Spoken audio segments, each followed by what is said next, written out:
नमस्कार दोस्तों, भगवान बुद्ध ने कहा है, तुम्हारा जीवन तुम्हारे कर्मों का परिणाम है।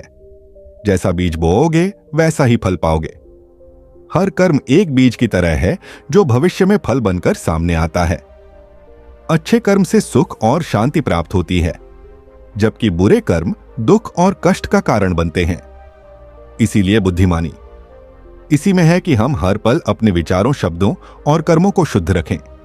जीवन में सफलता और संतोष पाने के लिए सही राह पर चले। याद रखें, कर्म हमारे जीवन का सबसे बड़ा धन है। सही कर्म करें और सही फल पाएं। आइए बुद्ध की कही हुई इन बातों को इस छोटी सी कहानी के माध्यम से जानते हैं। बुद्ध की इस प्रेरणादायक कहानी को अंत तक जरूर देखें। यह कहानी आपका जीवन बदलने की ताकत रखती है। कहानी शुरू होती है। एक छोटे से गांव में राहुल नाम का एक गरीब लड़का अपनी मां के साथ रहता था।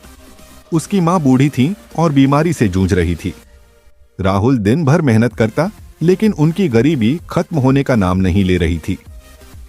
मां ने राहुल को हमेशा सिखाया था कि मेहनत और ईमानदारी से जीवन जिया जाए, लेकिन गरीबी ने राहुल के दिल में गुस्सा और निराशा भर दी थी।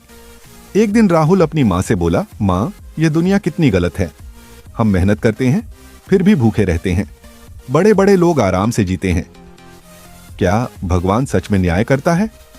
मां ने मुस्कुराते हुए कहा, बेटा, जैसा कर्म करेगा वैसा ही फल मिलेगा, पर समय का इंतजार करना पड़ता है। राहुल को मां की बातों पर यकीन नहीं हुआ।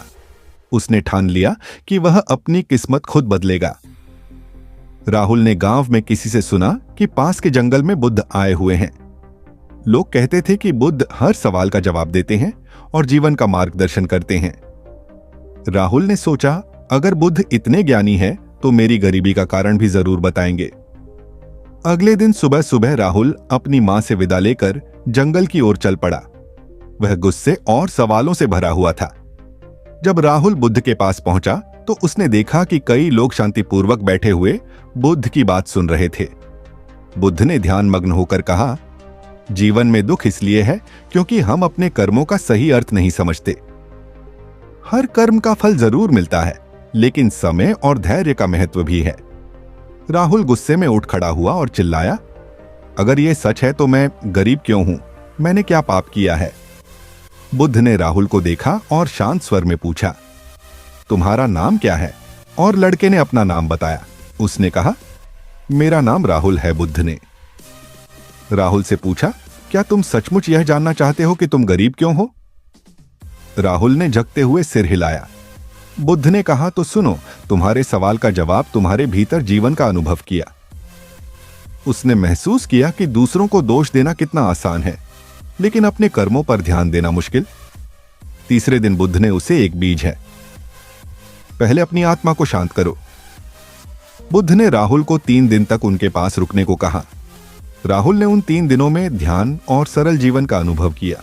उसने महसूस किया कि दूसरों को दोष देना कितना आसान है, लेकिन अपने कर्मों पर ध्यान देना मुश्किल। तीसरे दिन बुद्ध ने उसे एक बीजा दिया और कहा, इसे गांव में लगाओ और रोज पानी दो। यह तुम्हें तुम्हारे सवाल का जवाब देगा। राहुल ने बुद्ध की बात मानकर बीज लगाया और उसे रोज पानी देने लगा। कुछ हफ्तों बाद पौधा बड़ा हो गया, लेकिन एक दिन तेज आंधी आई और पौधे को गिरा दिया। राहुल दुखी हो गया।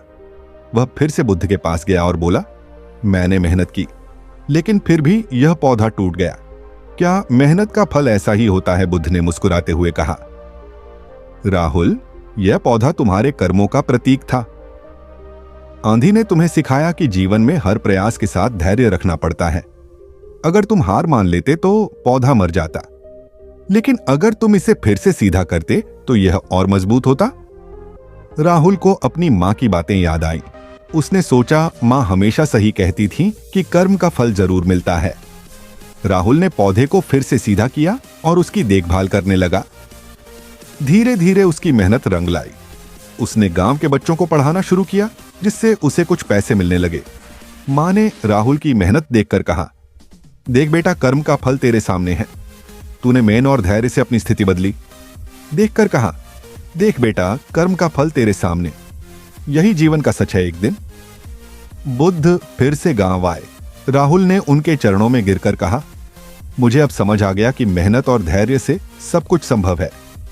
आपका दिया पाठ मेरे जीवन का सबसे बड़ा वरदान है। राहुल ने गांव में मेहनत और ईमानदारी का संदेश फैलाना शुरू किया। उसने गांव के लोगों को सिखाया कि जैसा कर्म करते हैं वैसा ही फल मिलता है। कुछ समय बाद राहुल की मां का निधन हो गया। राहुल ने उनके जीवन से प्रेरणा लेते हुए अपने काम को और भी बढ़ाया। राहुल बुद्ध के अनुयायी बन गए और गांव-गांव में उनकी शिक्षाएं फैलाने लगे। उन्होंने अपने जीवन के अनुभव से दूसरों को प्रेरित किया। राहुल की मेहनत ने उसका जीवन बदल दिया। वह जान गया कि हर दुख और सुख हमारे कर्मों का ही परिणाम है। बुद्ध की शिक्षा और मां की सीख ने उसे सच्चा इंसान बना दिया। जैसा कर्म वैसा फल, यही उसका जीवन का बन गया। कहानी की सीख यह कहानी हमें सिखाती है कि मेहनत, धैर्य और ईमानदारी से ही जीवन को बेहतर बनाया जा सकता है। बुद्ध और मां का संदेश आज भी उतना ही सटीक है। आज की कहानी में बस इतना ही। मिलते हैं आपसे एक और नई कहानी के साथ। तब तक आप अपना और अपने परिवार का ख्याल रखिए। ओम।